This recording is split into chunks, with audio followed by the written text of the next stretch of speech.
Hello everyone, welcome to Bansal academy. तो जैसे कि हमारी मास्टर कैडरे सीरीज चल रही है, तो हम आज करेंगे 2017 के पीवाईक्यू सॉल्व। चलिए फिर स्टार्ट करते हैं क्वेश्चन नंबर 38 से। Stomata in the leaves of plant open and close due to. जब हम स्टोमेटा की बात करते हैं, ठीक है, स्टोमेटा की बात करते हैं तो इसमें क्या होता है कि अगर पानी बाहर जा रहा है तो क्या होता है, सेल फ्लैसिड हो जाता है। And when the water come inside then the cell become turgid. इसी को बोला जाता है, जब पानी जो प्रेशर सेल की वॉल पे, कार्ड सेल्स की वॉल पे लगा रहा है, उसी को बोला जाता है टर्गर प्रेशर। अब जब स्टोमेटा जब ओपन होता है तब वो सेल टर्जिड हो जाते हैं, जब स्टोमेटा क्लोज होता है तब वो सेल फ्लैसिड हो जाते हैं। ठीक है, तो यहाँ पे हमारा आंसर हो जाता है turgor pressure of the guard cell. Next, hormone primarily connected with cell division is. Cell division की जब हम बात करते हैं तब जो हार्मोन उसके साथ कनेक्टेड है उसको बोल दिया जाता है cytokinin. And there are 3 names, cytokinin, zeatin and other one is kinetin. ये तीनों इसी को बुलाया जाता है। ठीक है, next, carbon dioxide joins the photosynthetic pathway in. Carbon dioxide की अगर हम बात करें तो 2 टाइप के रिएक्शंस होते हैं, light reaction and dark reaction. Light reaction कब होता है, लाइट रिएक्शन कब होता है जब जो लाइट डिपेंडेंट होता है। एंड डार्क रिएक्शन क्या होता है, जो it is light independent but it is dependent on the product of light reaction. तो हमारा आंसर हो जाता है dark reaction. Which one is an essential mineral that is not a constituent of any enzyme but simulates the activity of many enzymes. अब यहाँ क्या बोला गया है कि ऐसा कोई यहाँ पे मिनरल है जो किसी एंजाइम का पार्ट तो नहीं है, it is not a part of any enzyme, but वो क्या कर रहा है, एंजाइम की एक्टिविटी पे उसका जरूर असर है। मेम्ब्रेन परमिएबिलिटी हो, काफी सारी चीजों में opening and closing of guard cells हो, तो किसका काम रहता है, के पॉजिटिव का काम रहता है। Next, greatest producers of organic matter are. Organic matter की जब हम बात करते हैं तो ऑर्गेनिक मैटर के ग्रेटेस्ट प्रोड्यूसर्स हैं ओशियंस। ठीक है, प्रोडक्टिविटी अब अगर हम बात करें तो लैंड से ज्यादा है, ओशियन है 71%, आई थिंक कितने ज्यादा ओशियन है और लैंड उसके कंपैरिजन में कितनी कम है। तो प्रोडक्टिविटी भी सबसे ज्यादा कहाँ से आती है, ओशियन से आती है। And greatest producers of organic matter are phytoplankton of oceans. Next, a bottle filled with previously moist mustard seed and water was screw capped tightly and kept in a corner. It blew up suddenly after about half an hour. The phenomena involved is. अब होता क्या है, ये मान लो ये एक बोतल है, ठीक है, इसमें क्या किया हमने, इसमें हमने मस्टर्ड सीड्स को रख दिया and we put some water in it. अब कुछ टाइम बाद क्या होगा, ये मस्टर्ड सीड क्या हो जाएंगे, स्वेल अप हो जाएंगे क्योंकि पानी इनके अंदर आया है। अब इस प्रोसेस को बोला जाता है इम्बिबिशन। जब कोई सॉलिड सब्सटेंस क्या करता है, पानी को ऑब्जर्व करता है and it swells up, that is known as imbibition. Next, phototropic and geotropic movements are linked to. Phototropic and geotropic movements की जब हम बात करते हैं तो फोटोट्रोपिक मूवमेंट क्या होती है, जो सन के अकॉर्डिंग, सनलाइट के अकॉर्डिंग चेंज होती है। मतलब मान लो ये एक रूम है, यहां से लाइट आ रही है, यहाँ पे हमने प्लांट लगाया है, कुछ टाइम बाद क्या होगा, ये प्लांट अपने आप इस लाइट की तरफ बेंड करना स्टार्ट कर देगा। ठीक है, that is because of oxygen. And other one is geotropic movement. Geotropic movement क्या होती है, जो ग्रेविटी से होती है, ठीक है, ग्रेविटी की अकॉर्डिंग होती है, उसमें हो जाता है ऑक्सीजन। ठीक है, next, the first carbon dioxide acceptor in C4 plants is. अब फर्स्ट कार्बन C4 प्लांट्स की जब हम बात करते हैं तो पहला जो कार्बन डाइऑक्साइड एक्सेप्टर है C4 प्लांट्स में, तो वो है फॉस्फोइनोल पायरुवेट, जो आगे जाके मैलिक एसिड एंड ऑल सारी चीजें बनती हैं, वो इसी की वजह से बनती हैं। During monsoon the rice crop of eastern states of India shows lesser yield due to limiting factor of. अब मॉनसून में क्या होता है, देखो क्लाउडी है, इट्स क्लाउडी, ठीक है। अब क्लाउडी, जब क्लाउडी हमारा बाहर क्लाउड्स हैं तब क्या होगा, सनलाइट प्लांट्स तक पहुंच पाएगी, सनलाइट प्लांट्स तक नहीं पहुंच पाएगी, तो सनलाइट की कमी हो जाएगी, तो इसलिए लिमिटिंग फैक्टर यहाँ पे क्या आ जाता है, लाइट आ जाता है। Next, which one of the following is employed for artificial ripening of banana fruits. जब हम बात करते हैं बनाना फ्रूट्स की, तो आर्टिफिशियल राइपनिंग किसकी हो रही है, बनाना फ्रूट्स की। अब राइपनिंग के लिए एक ही हार्मोन रिस्पॉन्सिबल है, that is ethylene. Ethylene gas responsible है राइपनिंग के लिए, ठीक है। अब मान लो हमने अपने फ्रिज में या कहीं बाहर फ्रूट्स रखे हैं, उनमें से सारे फ्रूट्स कच्चे हैं, बट एक हमने पका हुआ कुछ भी बनाना रख दिया है, एप्पल रख दिया है, तो उससे क्या होगा, इथाइलिन गैस रिलीज होगी जो बाकी सब हॉर्मोन्स को भी पका देगी, ठीक है। तो इथाइलिन हमारा, इथाइलिन इज राइपनिंग हार्मोन, तो यहाँ पे हमारा आंसर हो जाता है ethylene. Maximum solar energy is trapped bye, maximum solar energy कौन ट्रैप करता है, ठीक है, एल्गी ट्रैप करती है, ठीक है, ग्रोइंग एल्गी इन टैंक्स, वो मैक्सिमम सोलर एनर्जी ट्रैप करती है। Next, during light reaction of photosynthesis which of the following phenomena is observed during cyclic phosphorylation as well as non cyclic phosphorylation.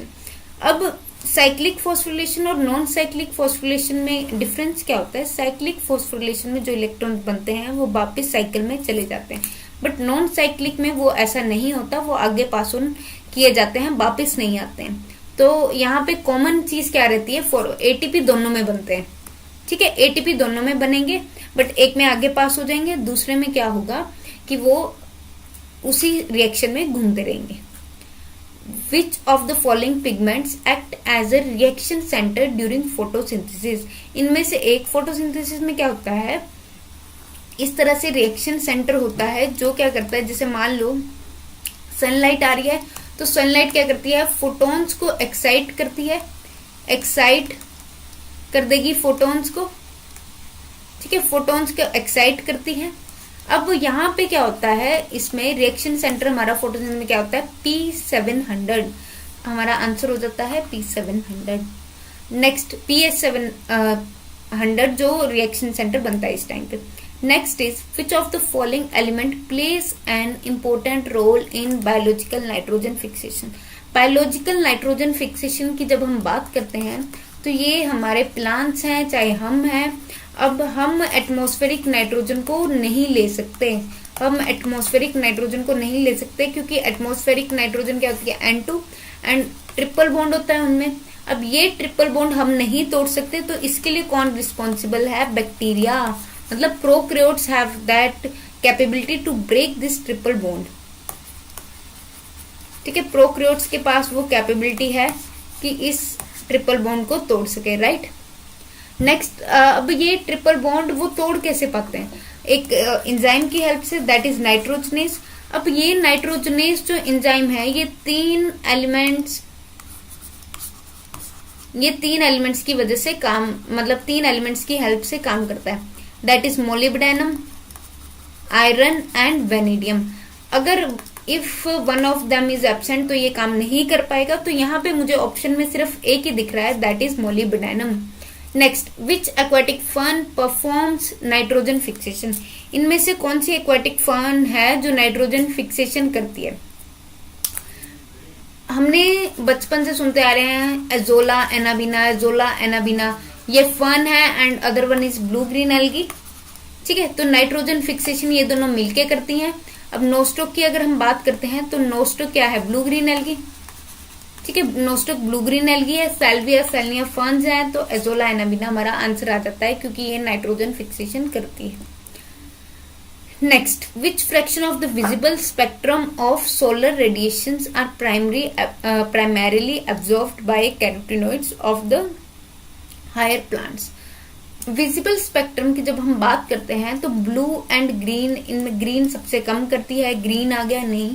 Red and violet भी नहीं, blue, violet and blue visible spectrum में सबसे ज्यादा solar radiations को absorb करती हैं। Next, one set of the plant was grown at 12 hours day and 12 hour night period cycles and it flowered while in the other set night phase was interrupted by flash of light and it did not produce flower. Under which one of the following categories will you place this plant? ये देखो, अब 12 our a day हमने एक plant को दिए, ठीक है, and 12 hours ही उसको नाइट के लिए चाहिए, 12 आवर ही उसको नाइट के लिए चाहिए। इवन अगर इन 12 आवर्स में हम एक बार भी फ्लैश ऑफ लाइट दे दें तो ये क्या कर पाएगा, ये इसकी फ्लावरिंग इनहिबिट हो जाएगी, इट कैन नॉट फ्लावर। अब इसीलिए ये नाइट फ्लावर बन गया, क्योंकि 12 आवर्स कॉन्टिन्यूअसली इसको लाइट नहीं चाहिए, तो ये क्या बन जाएगा, शॉर्ट डे प्लांट, क्योंकि डे का कुछ नहीं है, इसको नाइट इसको प्रॉपर चाहिए। Next, as compare to a C3 plant how many additional molecules of ATP are needed for net production of 1 molecule of sugar hexose sugar by C4 plants. C3 plants की जब हम बात करते हैं तब C3 plants में क्या होता है, ATP चाहिए होता है, बट C3 प्लांट में क्या होती है, फोटो रेस्पिरेशन हो जाती है, ठीक है, फोटो रेस्पिरेशन हो जाती है। बट C4 प्लांट हमने सुना है, C4 plants are highly efficient, C4 plants highly efficient होते हैं, तो इसीलिए C4 प्लांट्स में ज्यादा ATP भी चाहिए होते हैं ताकि एक मॉलिक्यूल बना सके वो ग्लूकोज का, तो हमारा आंसर होता है यहाँ पे 12। Next, the translocation of organic solutes in sieve tube members is supported by. अब ट्रांसलोकेशन, सीव ट्यूब क्या है, सीव ट्यूब फ्लोएम का पार्ट है and sieve tube is present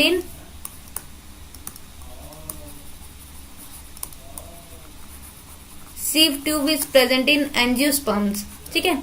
sieve tube किस में प्रेजेंट है, एंजियोस्पर्म्स में। सीव सेल किस में है, सीव सेल किस में है, जिम्नोस्पर्म्स में एंड टेरिडोफाइट्स में।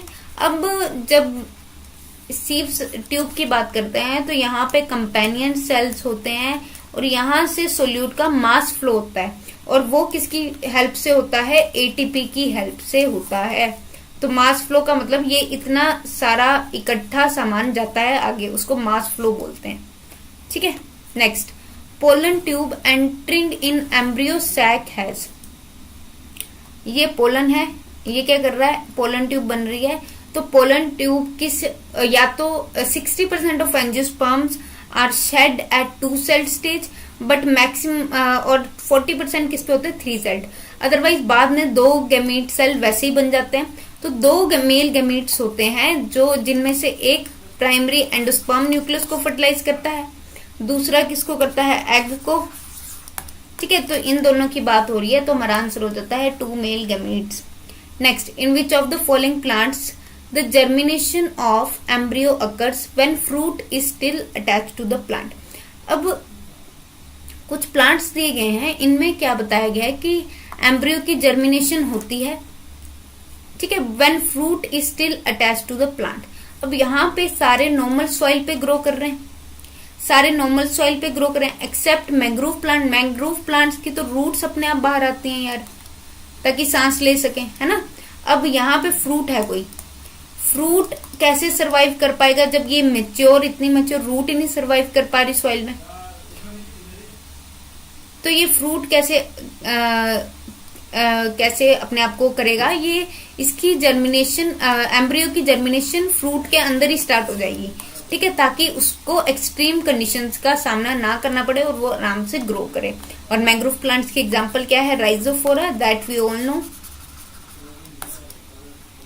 Next, development of an organism from female gamete egg without involving fertilization is. अब किसी भी ऑर्गेनिज्म का बनना फीमेल गैमीट से, ठीक है, जिसमें क्या हुआ, फर्टिलाइजेशन, सॉरी एक सेकेंड,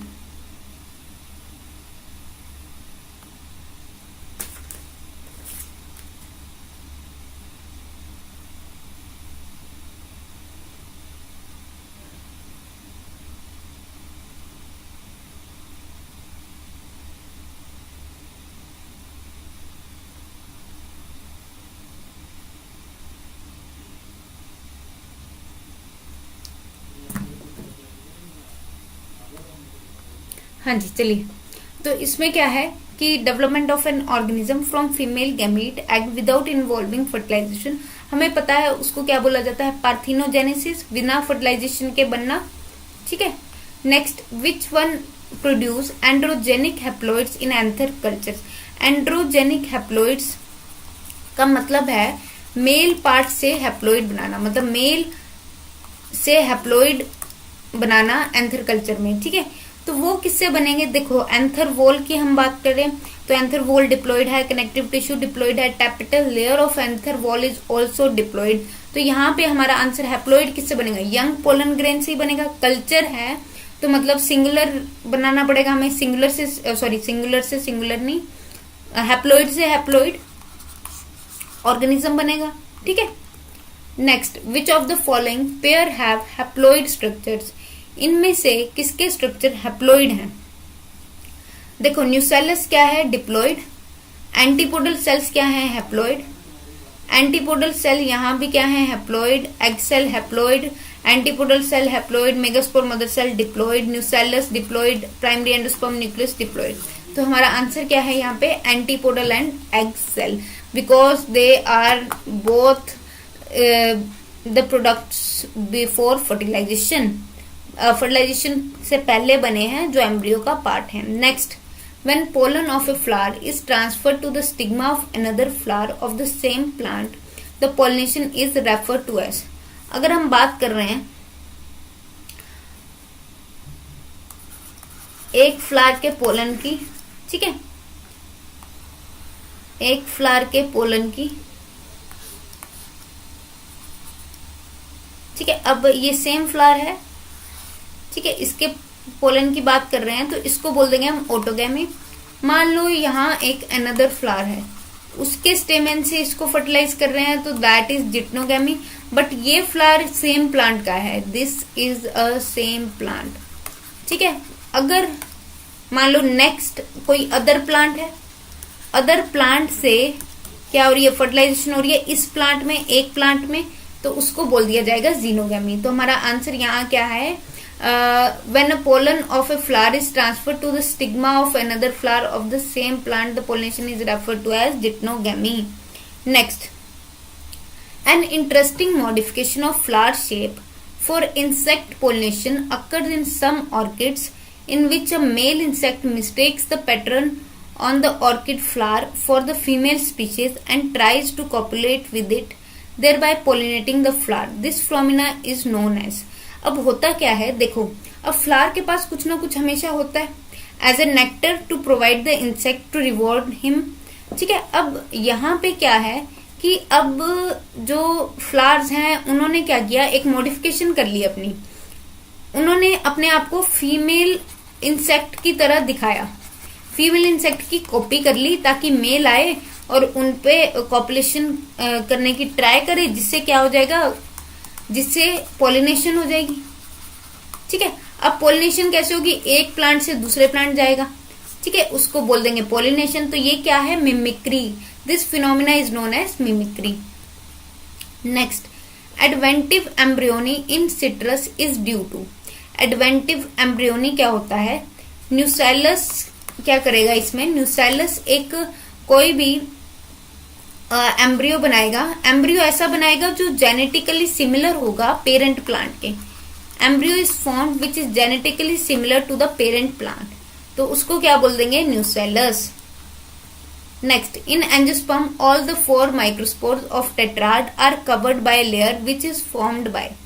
अब टेट्राड की बात करें, यहाँ पे ये है पोलन, ठीक है, यहाँ पे ये पोलन टेट्राड है और ये जुड़े होते हैं कैलोज लेयर से, they are united by callose layer. ठीक है, कैलोज लेयर से जुड़े हैं और इसके लिए एंजाइम भी होता है एक जो इस कैलोज लेयर को तोड़ता है, that is callase. This is also important. Next, when a diploid female plant is crossed with the tetraploid male, the ploidy of endosperm cells in the resulting seed is. अब देखो यहाँ पे diploid female है and tetraploid male है। अब बात किसकी हो रही है, एंडोस्पर्म की हो रही है, एंडोस्पर्म की हो रही है, मेल से तो हाफ ही आएगा। एंडोस्पर्म में क्या होगा, 2n न्यूक्लियस पहले से होगा। अब ये क्या होगा, फर्टिलाइज होगा तो क्या बनेगा, 4n बनेगा।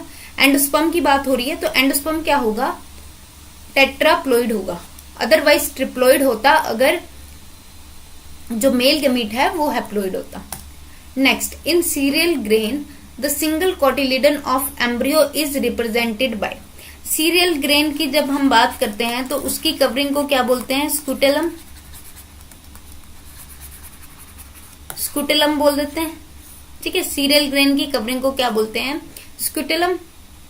अब स्कूटेलम उसकी कवरिंग को बताता है तो हमारा आंसर होता है स्कूटेलम। कॉलियोप्टाइल क्या है, ये शूट की टिप पे होता है जो शूट को बचाता है। Coleorhiza is root cap which protect the root. ठीक है, next, a type of dominance relation in which the phenotype of heterozygote is more extreme than that of either homozygous parent is known as. अब यहां पे क्या बात हो रही है, एक टाइप की डोमिनेंस है जिसमें क्या है, होमोजाइगस से ज्यादा हेट्रोजाइगस का फायदा ज्यादा है। हेट्रोजाइगस का फायदा कैसे है, हेट्रोजाइगस का फायदा कैसे है, देखो सिकल सेल एनीमिया की बात कर लेते हैं। सिकल सेल एनीमिया की अगर हम बात करते हैं, ठीक है, तो सिकल सेल एनीमिया में क्या है, ये है एक ऑर्गेनिज्म, मतलब ये है एक इंसान जिसको सिकल सेल एनीमिया है, दोनों के दोनों जीन सिकल सेल एनीमिया वाले हैं। ये है दूसरा इंसान जिसमें एक जीन नॉर्मल है, एक जीन सिकल सेल एनीमिया वाला। ये है तीसरा इंसान जिसमें दोनों के दोनों जीन नॉर्मल है, मतलब he is free of this disease sickle cell anaemia. अब सिकल सेल एनीमिया से फ्री है मतलब कोई डिजीज नहीं है, बट यहाँ पे क्या है, मलेरिया से लोग बहुत, मलेरिया इज वेरी प्रोन। ठीक है, अब sorry, people are very prone to malaria. अब यहाँ पे मलेरिया से डेथ्स हो जाती है, नॉर्मल लोगों की मलेरिया से डेथ हो जाती है। बट अगर हम बात करें इसकी, तो इसमें जो रेड ब्लड सेल्स है वो सिकल सेल टाइप हो जाते हैं जो मलेरिया को सपोर्ट नहीं करते हैं। ठीक है, तो ये अच्छे से सरवाइव कर पाता है। बट अगर हम इसकी बात करें तो इसमें क्या है, सिकल सेल एनीमिया है, 14 to 17 एज तक जो बच्चा होता है उसकी डेथ हो जाती है, तो वो सरवाइव नहीं कर पाता है। तो यहाँ पे हेट्रोजाइगस वाला जीन क्या है, सबसे फायदेमंद, तो इसी को बोला जाता है ओवर डोमिनेंस। यहाँ पे सरवाइव कौन कर पा रहा है, जो हेट्रोजाइगस जीन वाला है। Next, the term crossing over was first introduced by, ये है क्रॉसिंग ओवर। ठीक है, सॉरी, ये है दो क्रोमोसोम, सिस्टर क्रोमोसोम। अब होता क्या है, इनकी जो आर्म्स हैं वो पास में आती हैं। ठीक है, ये मान लो ये ब्लू कर दिया मैंने, इनकी जो आर्म्स हैं वो पास में आती हैं। ठीक है, ब्लू वाले में रेड का जीन आ जाएगा और रेड वाले में ब्लू का जीन चल जाएगा ड्यू टू क्रॉसिंग ओवर। बस यही होता है इसमें। ठीक है, और ये वाला जीन इधर आ जाएगा। इस तरह से होता है क्रॉसिंग ओवर, इस तरह से होती है। और ये कब होती है, zygotene stage of prophase 1 of, ठीक है, प्रोफेज 1 में होती है, मेयोसिस 2 में। और ये क्रॉसिंग ओवर किसने दी थी, मॉर्गन एंड कैसल ने दी थी। Next, when the duplicated gene sequence is attached to another position owning to interchromosomal duplication it is known as. अब यहां पे होता क्या है, एक सेकेंड,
चलिए next, artificial synthesis of mRNA was done by, artificial mRNA की आर्टिफिशियल सिंथेसिस किसने कर रखी थी?